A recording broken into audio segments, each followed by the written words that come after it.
सब अक्सरियत में फिरक़े बातिला के लोग जो इस देश को तरक्की में नहीं देखना चाहते, लेकिन राज्यसभा में आप ज्यादा तादाद में है, आप उसको फोर्स कीजिए तो इंशाअल्लाह ये बिल वहां पर पास होने से रुकेगा।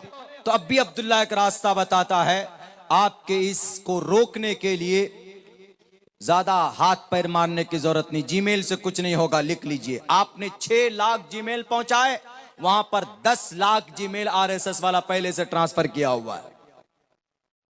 आपको क्या करना है? आपको सिर्फ ये करना है कि जिनको हम सेक्युलर मानते हैं, उन पार्टियों की अक्सरियत राज्यसभा में है, उनको मजबूर करें कि हमने आपको वोट दिया है, हमारी आज प्रॉपर्टी खतरे में है, आप राज्यसभा में अक्सरियत में है। मोहतरम गांधी साहब और मोहतरम बिहार के नीतीश जी, चंद्रबाबू नायडू, खुले लफ्जों में ये सियासी बात नहीं बल्कि एक रास्ता, एक उपाय बता रहा हूं। इसको आप लोग ये नहीं लीजिएगा कि मौलाना जलसा तो था तालीम का, तरबियत का, ये सारी चीजें उसी की निस्बत पे है। जब हम पढ़े लिखे होंगे तो हमें पता होगा कि हमको कहां पर कार्रवाई करने की जरूरत है, तो हमें वहां पर उन लोगों को मजबूर करने की जरूरत है। औकाफ की प्रॉपर्टी, कितनी कॉन्फ्रेंसें हुई है? तहफ़्फ़ुज़ औकाफ कॉन्फ्रेंस, वक्फ की प्रॉपर्टी के ऊपर कॉन्फ्रेंस कर रहे हैं, जीमेल भेज रहे हैं, नोटिफिकेशन डाल रहे हैं। पता है क्यों ऐसा हुआ? अभी मिस्टर मोदी को क्यों लाया गया तहफ़्फ़ुज़ औकाफ? इसको हड़पने के लिए। वक्त बहुत कम है, 1.5-2 घंटे कम पड़ जाते हैं, बातें चलती रहती है, काम की बातें जो याद आ रही मैं आप लोगों के सामने बोल दे रहा हूं।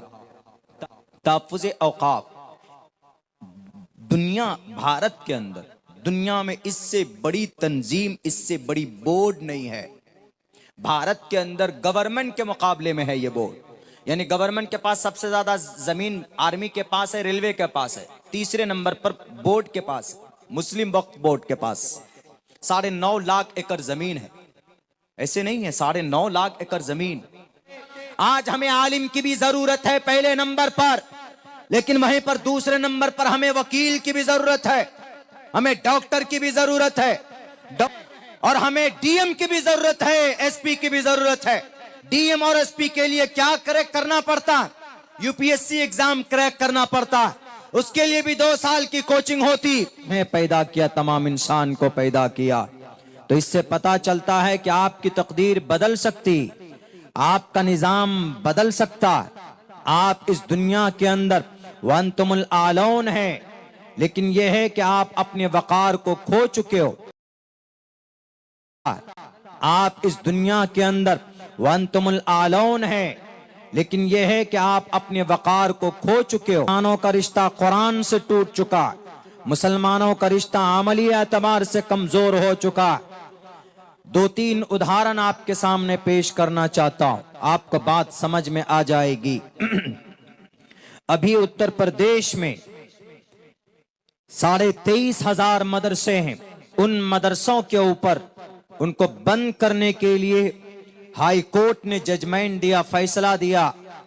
उत्तर प्रदेश हाई कोर्ट ने कि ये मदरसा एक्ट गलत है, therefore the all madrasa will be closed because these are related to the illegal process. ये सारे मदरसे इलीगल हैं, इनको बंद होना चाहिए, ये गैर कानूनी तौर पर ये मदारिस चलाए जा रहे हैं। आपको पता है उन मदरसों को बंद करने के लिए याचिका और पिटीशन किसने दाखिल की थी? ये शायद मेरे ख्याल से 95% लोगों को मालूम नहीं।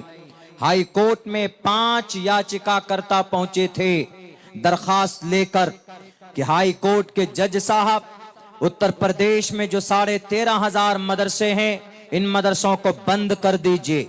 इनमें 13.5 लाख बच्चे हैं, इन 13.5 लाख बच्चों को इनकी दाढ़ी और टोपी को छीन कर इनको स्कूल के अंदर ठोंस दीजिए और वहां पर सूर्य नमस्कार और जय श्री राम का नारा लगवाइए।